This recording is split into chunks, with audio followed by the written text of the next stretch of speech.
புரிஞ்சுக்க மாட்டோம். நம்ம இவ்வளவு இருந்து வீட்டுல உட்கார்ந்து அழறோம், ரோட்ல உட்கார்ந்தவன் எல்லாம் இருக்கிற மாதிரி சிரிக்கிறான் அப்படின்னா யாரு ஏழை யாரு பணக்காரன்? இல்ல மனசு. அவனுக்கு அதெல்லாம் தாங்கிக்கிற சக்தி அவன் கொடுத்துட்டான். அவனுக்கு தான் ஏழைங்கிறது கூட தெரியாதுங்க. அந்த பாவம் கூட அவனுக்கு இல்ல. அப்புறம் யாரு ஏழை யாரு பணக்காரன்? அதனால பகவானோட சிருஷ்டில பயங்கரமா சமத்துவமா இருக்கு. எல்லாருக்கும் மிருத்தி வச்சிருக்கான். ராஜாவது ஏழையாவது எல்லாருக்கும் மிருத்தி இருக்காது. எப்போ மிருத்தி வரும் யாருக்காவது சொல்லியிருக்கான்? ஒரு 2 பசங்களுக்கு அப்படி சொல்லி வச்சிருக்கான், யாருக்கும் சொல்லலையே.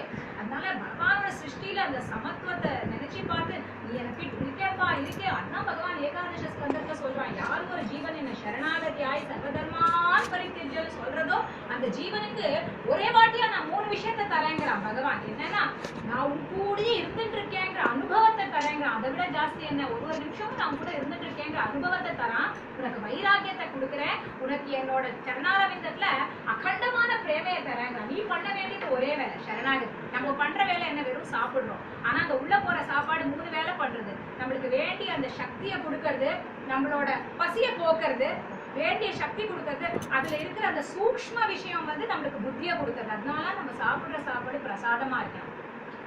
ஏன்னா புத்தி கெட்டு போயிடும் சொல்லியிருக்கேன்ல. பீஷ்மர் அப்பேற்பட்ட துரியோதனோட சாப்பாடு சாப்பிட்டதுனால்தான் புத்தி கெட்டு போய் திரௌபதியை ரட்சணம் பண்ணணும்னு ஏண்டவரால கை தூக்க முடியல அந்த சபையில. சாப்பிட்ட சாப்பாடோட பலன் அது. அப்புறம் தான் அதுக்குதான் திரௌபதி சிரிக்கிறா அந்த யுத்த பூமியில.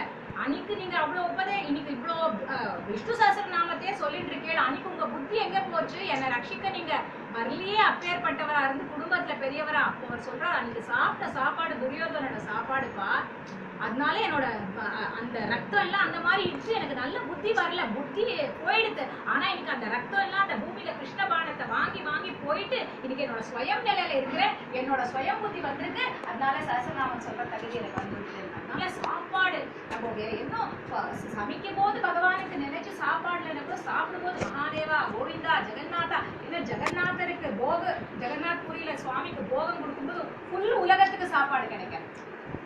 ஃபுல்லு உலகத்துக்கு சாப்பாடு கிடைக்கிறதே பூரி ஜெகநாதருக்கு போகம் ஆகும்போது. அதனால பூரி ஜெகநாதா மகாதேவா கோவிந்தான்னு சொல்லி சொல்லி சாப்பிடுங்க. சாப்பிடுறதுக்கு முன்னாடி நினைச்சிட்டா கூட போறோம், அது அப்படி பிரசாதம் ஆயிடும். நம்மளுக்கு சத்துவ குணத்தை கொடுக்கும். நமக்குள்ள ரஜோகுணம் தமோ குணத்தெல்லாம் நீக்கி நமக்குள்ள சத்துவகுணம் வந்தாதான் அது ஸ்டார்டிங் பாயிண்ட் ஃபார் பக்தி.